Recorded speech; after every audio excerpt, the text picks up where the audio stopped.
The rain hammered down on the cracked pavement of Morrison Avenue like bullets from the sky. 15-year-old Maya Jenkins pressed herself deeper into the doorway of the abandoned bookstore, her thin jacket doing almost nothing against the cold November wind. She'd been living on these streets for 3 months now, ever since her grandmother died and social services tried to split her up from her younger brother.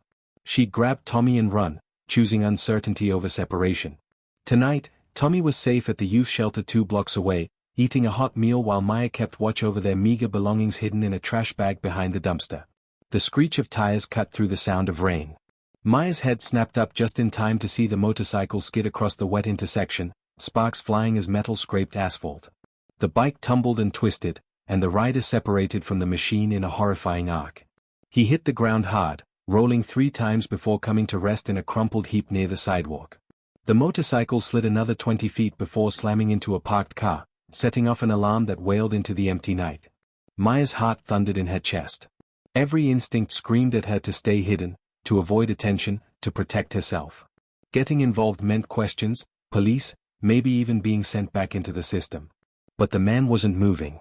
Rain pooled around his body, and even from her doorway, she could see dark liquid mixing with the water. Blood.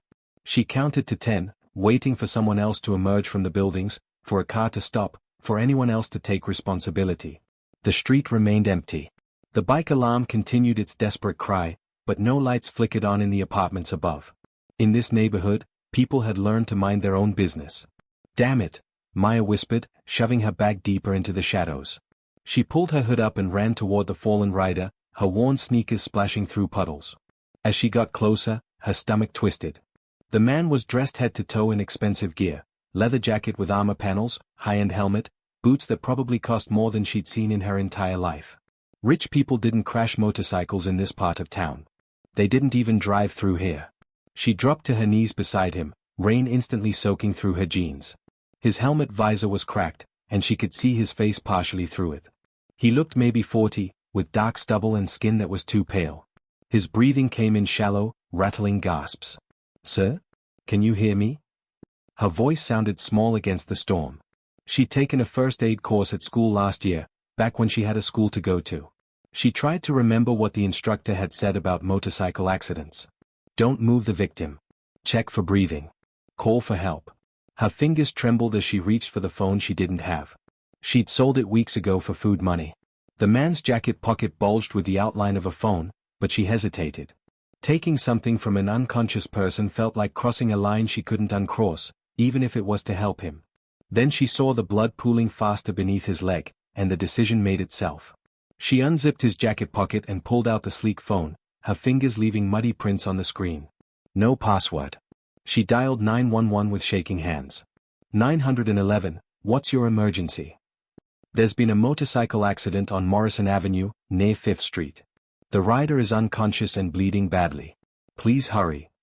She gave them the exact location, her voice steadier than she felt. Stay on the line. Help is on the way. Is the victim breathing?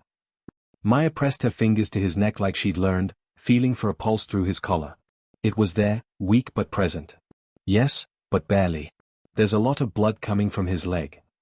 Do not move him. Is the bleeding severe? She looked at the growing pool of red. Yes. You need to apply pressure to stop the bleeding. Can you do that? Maya's grandmother had always said she was brave, even when she didn't feel it. She thought of Tommy, safe and warm tonight because of her courage. She could do this. She had to. I can do it, she said, and pressed her hands against the man's leg, feeling warm blood seep between her fingers as the rain continued to fall and sirens finally wailed in the distance. The ambulance lights painted the wet street in strobing red and blue, turning the rain into colored needles. The paramedics moved with practiced efficiency, but one of them kept glancing at Maya with a mixture of concern and suspicion. She stood back, arms wrapped around herself, shivering violently now that the adrenaline was fading. Her hands were still sticky with blood despite the rain's attempt to wash them clean. Miss, we need some information, the older paramedic said as his partner worked on stabilizing the injured man. Did you see what happened? Maya nodded, water dripping from her hood. He lost control in the intersection. The bike went down and he flew off. I just heard it happen. You did good work stopping that bleeding. Probably saved his life. The paramedic's eyes traveled from her soaked clothes to her muddy sneakers. You out here alone?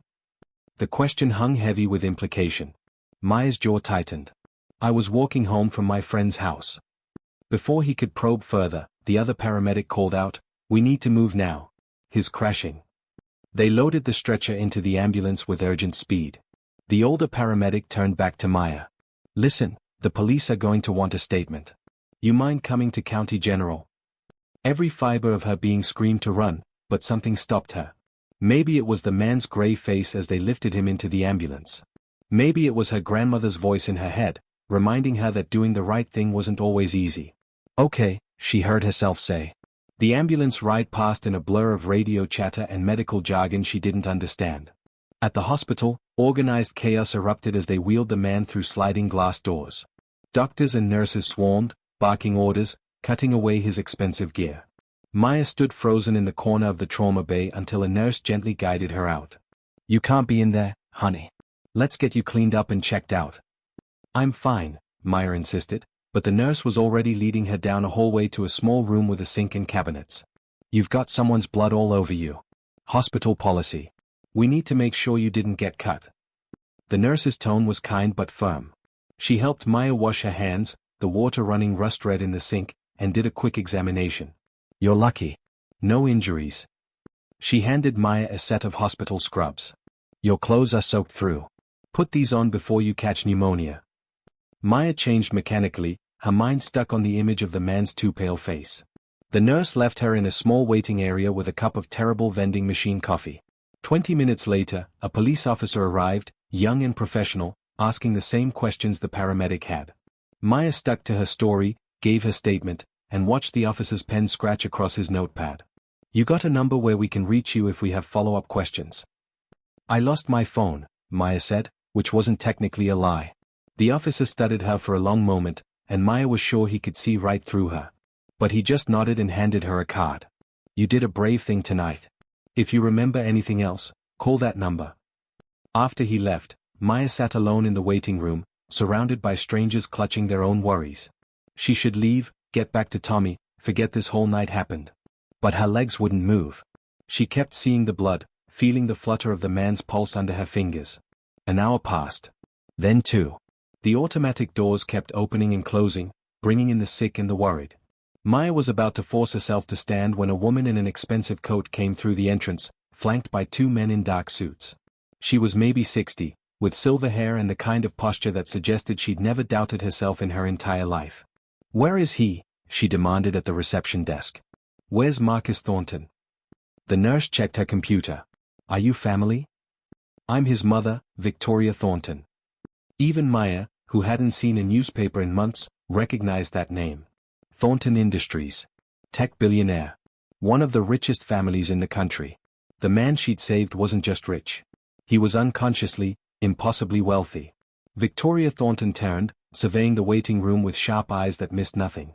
Those eyes landed on Maya, taking in the hospital scrubs, the exhaustion, the way she was trying to make herself invisible. "You," Victoria said, walking straight toward her. "You're wearing hospital scrubs and you look terrified. Were you involved in my son's accident?" Maya's mouth went dry. "I just helped him. Called 911. Just helped him." Victoria's expression was unreadable. "And where are your real clothes?" "They were covered in his blood, so the nurse gave me these." Something shifted in Victoria's face, a crack in the armor. "You stopped the bleeding. The 911 operator told me how." Victoria sat down in the chair beside her, ignoring the stunned looks from her security team. "What's your name?" "Maya Jenkins." "Well, Maya Jenkins, it seems I owe you my son's life." She pulled out her phone, made a call. "This is Victoria Thornton. I need an update on my son Marcus, admitted approximately 2 hours ago with motorcycle trauma." She listened, her face carefully neutral. "I see. Yes. I'll be right there." She ended the call and turned to Maya. "He's in surgery. Shattered femur, internal bleeding. But he's alive because someone stopped the blood loss before the ambulance arrived." Maya didn't know what to say to that. In the silence, Victoria's sharp eyes continued their assessment. "Where are your parents, Maya?" "I need to go." Maya stood abruptly.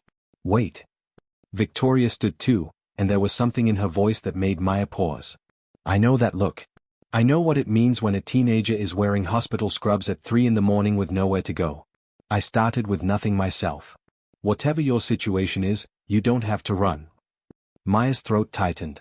She'd spent 3 months trusting no one, relying only on herself. But the exhaustion was crushing, and this woman was looking at her like she actually saw her. Victoria Thornton didn't wait for Maya's answer. She turned to one of her security guards.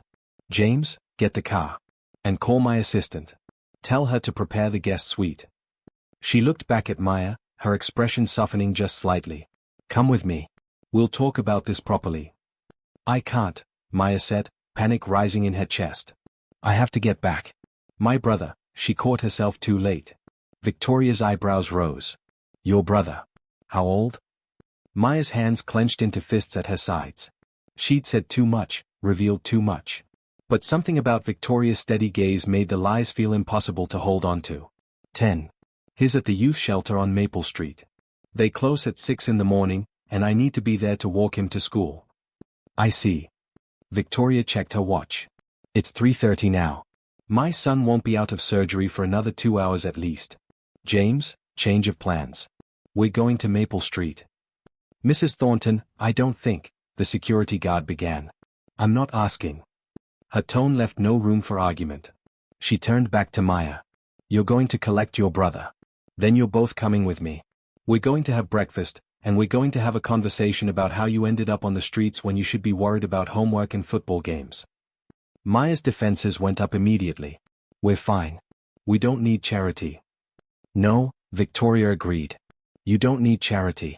But you need something, or you wouldn't be sleeping in doorways. And I need to know more about the person who saved my son's life. The limousine ride to the shelter was surreal. Maya sat on leather seats that probably cost more than every piece of furniture her grandmother had owned. Victoria made phone calls, her voice crisp and efficient as she rearranged her morning. The security guard sat silently, professional and watchful. When they pulled up to the shelter, dawn was just beginning to lighten the eastern sky. Maya jumped out before the car fully stopped.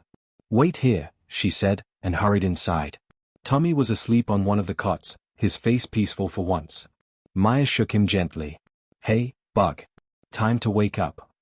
His eyes opened slowly, then went wide when he saw her. Maya? What are you wearing? Did something happen? Everything's okay.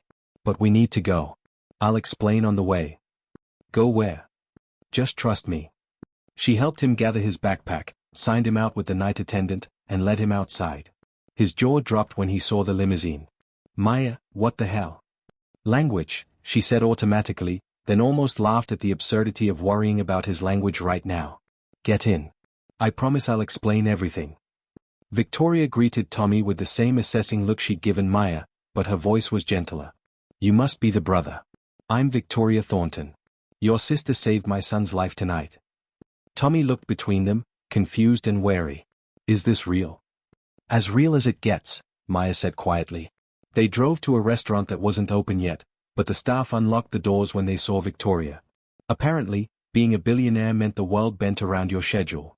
They sat in a private room with floor-to-ceiling windows overlooking the awakening city.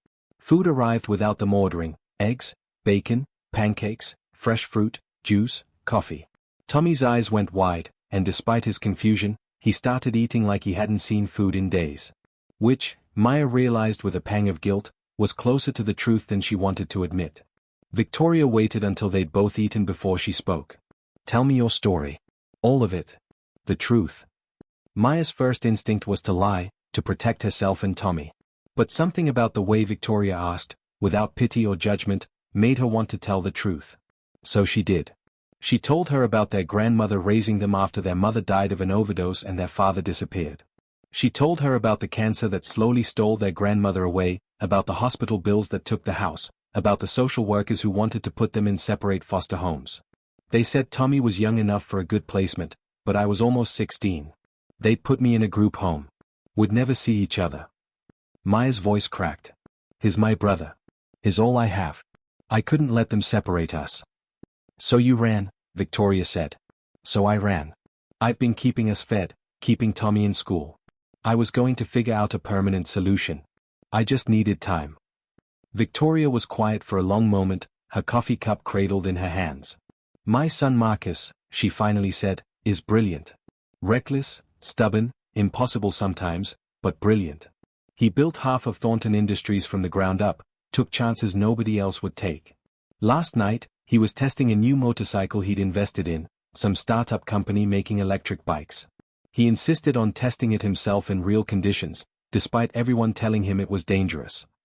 She set down her cup and looked directly at Maya. That's who he is. Someone who runs toward danger when he believes in something. And last night, you did the same thing. Most people would have walked away, would have protected themselves first. You didn't. I couldn't just leave him there. Exactly. Victoria leaned forward. Maya, I'm not offering charity. I'm offering you a choice. You can walk out of here right now, go back to the streets, keep fighting alone. I'll make sure the hospital bills are taken care of, and you'll never hear from me again. Or you can let me help you build something different. Maya's heart pounded. What do you mean? I mean that I have a house with too many empty rooms. I mean that I have connections that could help you get legal guardianship of your brother. I mean that you could finish high school, maybe even college, without wondering where your next meal is coming from. Victoria's voice was steady, businesslike. But it wouldn't be a handout. You'd work for it. You'd finish school, maintain your grades, help around the house. And when you turn 18, if you've held up your end, I'll help you establish yourself properly. Education, training, whatever path you choose. Tommy grabbed Maya's hand under the table. She could feel him trembling. Is this for real? He whispered. Maya studied Victoria's face, looking for the catch, the hidden agenda. But she only saw the same expression Victoria must have shown in countless boardrooms, direct, honest, expecting results. Why would you do this? Because Marcus would want me to. Because I was young once and desperate once, and someone took a chance on me. And because you're 15 years old and you shouldn't have to choose between survival and your brother. Victoria extended her hand across the table. So what do you say, Maya Jenkins? Do we have a deal? Maya looked at her brother's hopeful face, thought about sleeping in doorways and constantly watching over her shoulder. She thought about the man lying in a hospital bed, alive because she'd chosen courage over fear. Maybe it was time to choose courage again. She shook Victoria's hand. We have a deal. 3 days later, Maya stood outside Marcus Thornton's hospital room, her palms sweating. Victoria had arranged everything with frightening efficiency: temporary foster placement under her own name, enrollment for Tommy at a private school, new clothes, a bedroom suite that was bigger than the apartment they'd shared with their grandmother. It felt like being caught in a tornado, everything spinning too fast to process. But Victoria insisted she meet Marcus, the man whose blood she'd worn on her hands.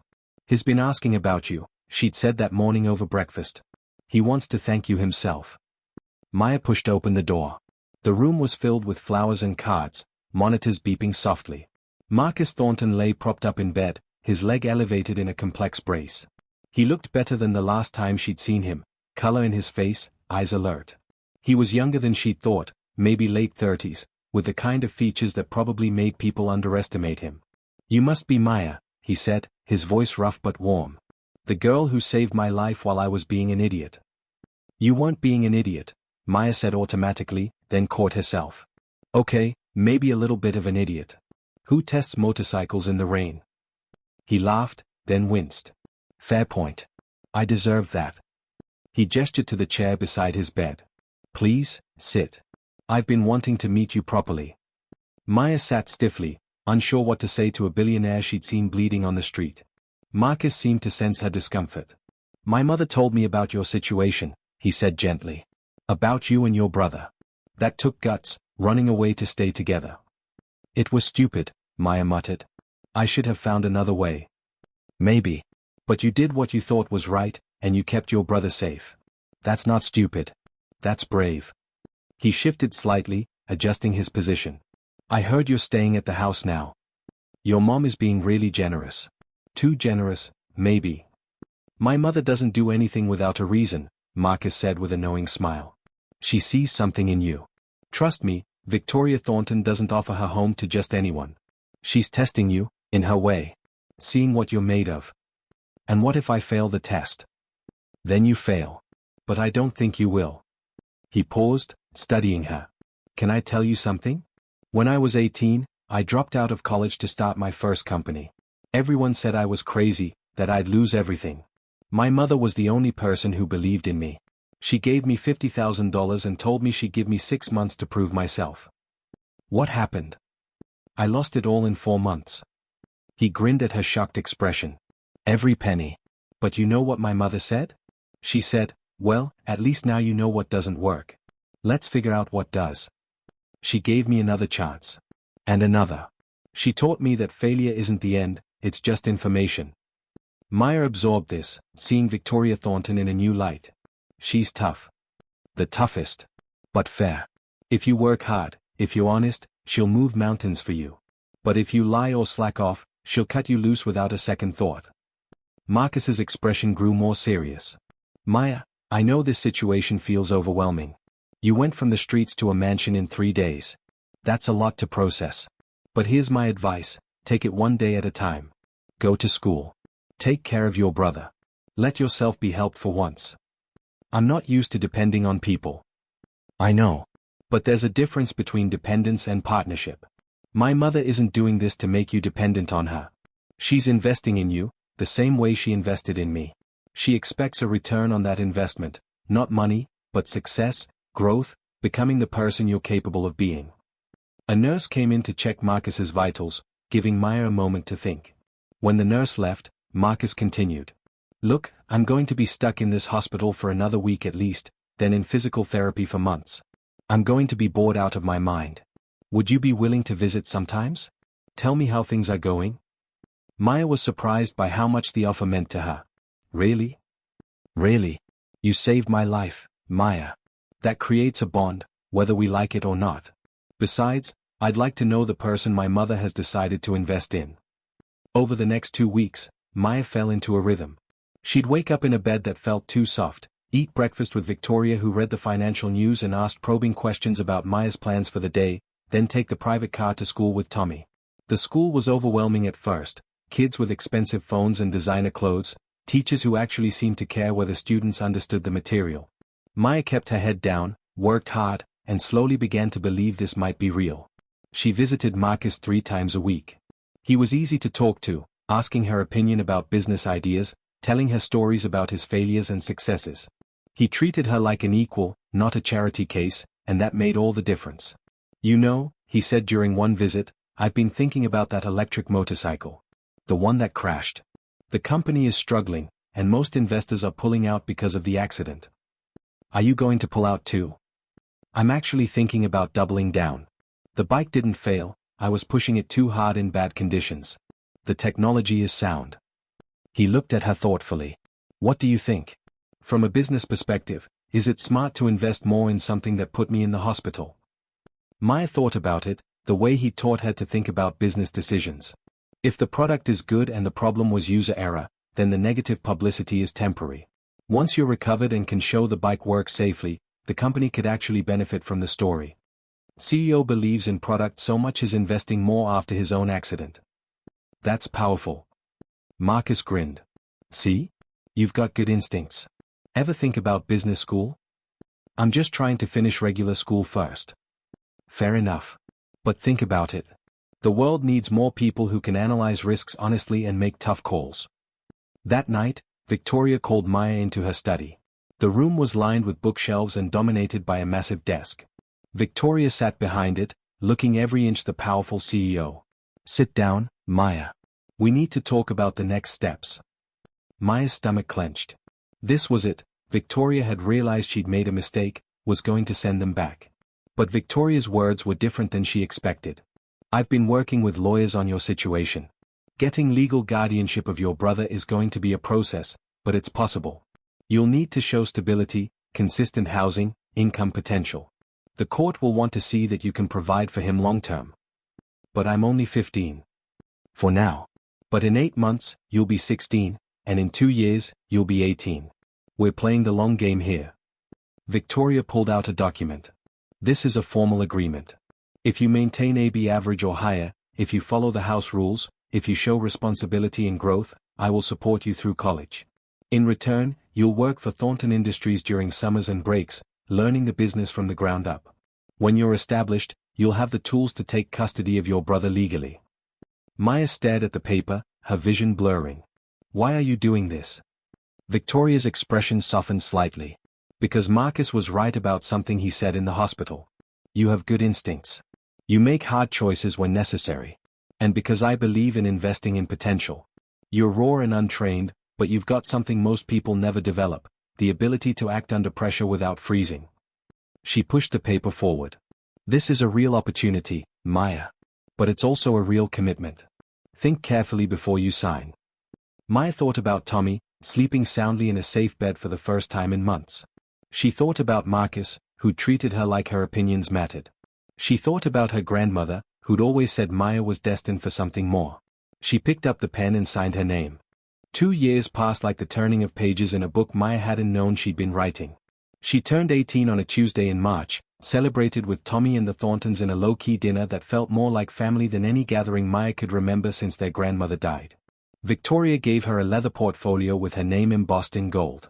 Inside was a full scholarship to Columbia University and a formal offer of legal guardianship for Tommy, approved by the courts 3 days earlier. Maya had cried for the first time since that rainy night on Morrison Avenue. Now, she stood in the lobby of Thornton Industries, wearing a professional suit Victoria had insisted on buying, her heart hammering with a different kind of nervousness. She was here for her first day of her summer internship, but it felt like more than that. It felt like a beginning. Marcus met her at the elevator, walking without a cane now, though he still favored his left leg slightly. The surgery had been followed by months of painful physical therapy, but he'd attacked recovery with the same intensity he brought to business. Ready for your first day? He asked with a grin. Terrified, Maya admitted. Good. That means you care. He led her through gleaming hallways to a corner office with floor-to-ceiling windows overlooking the city. This is where you'll be working this summer. You'll be my special assistant, which means you'll get to see everything. Board meetings, product development, investor pitches, the works. Marcus, that's too much.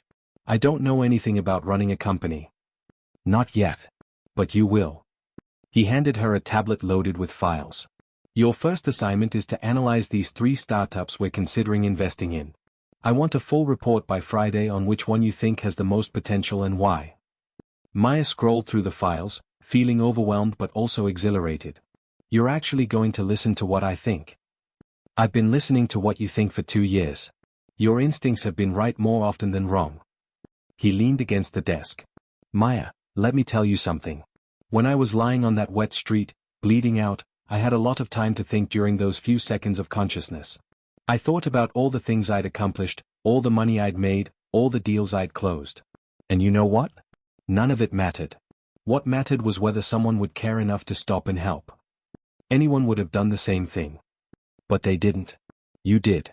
And that taught me something important about character, about the kind of people I want to surround myself with. He straightened up.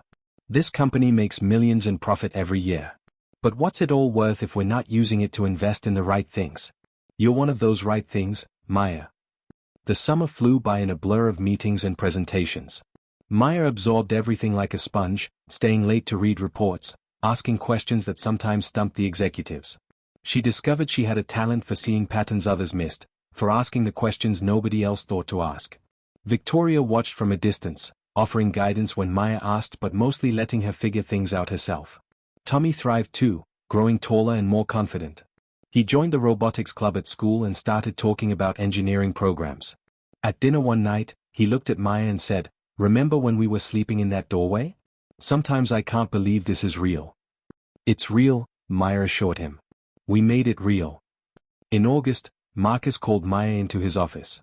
The electric motorcycle company he'd continued to invest in had just landed a major contract with a delivery service. The stock had tripled. He pulled up a graph on his computer. "You remember our conversation about doubling down on this company? When you were still in the hospital, yeah. Your analysis was spot on. The negative publicity was temporary, and the story of my continued investment became a selling point, exactly like you predicted." He turned to face her. "I've been thinking a lot about the future of this company, about what comes next. We need fresh perspectives, people who aren't afraid to challenge conventional wisdom." "Marcus, what are you saying?" "I'm saying that when you graduate from college, I want you to come work for Thornton Industries. Not as an intern, but as a full analyst. And if you prove yourself the way I think you will, there's a clear path to leadership here." Maya's breath caught. "That's 4 years away." "I know. But I'm a long-term thinker. Always have been. He smiled. Besides, my mother told me the best investments are the ones you're willing to wait for. That evening, Maya walked through the city as the sun set, painting the buildings in shades of orange and gold. She found herself on Morrison Avenue, standing in the doorway where she'd sheltered from the rain 2 years ago. The bookstore was being renovated now, turning into a coffee shop. The street looked different in daylight, less threatening, more full of possibility. She thought about that night, about the choice she'd made to run toward danger instead of away from it. It had changed everything. One decision, one moment of courage, had opened doors she hadn't known existed. Her phone buzzed. A text from Victoria, dinner at 7. Tommy wants to show you his robotics project. Don't be late. Maya smiled and texted back, on my way. As she walked toward the subway, she passed a young woman huddled in a doorway, thin jacket pulled tight against the evening chill. Maya stopped, remembering. She pulled out her wallet and knelt down. Hey, there's a youth shelter on Maple Street. They serve hot meals until 9. It's safe there, I promise. The woman looked up, suspicious and tired. How do you know? I used to stay there. When I was where you are. Maya pressed money into her hand. And here's enough for a few days of food. Things can get better. They really can.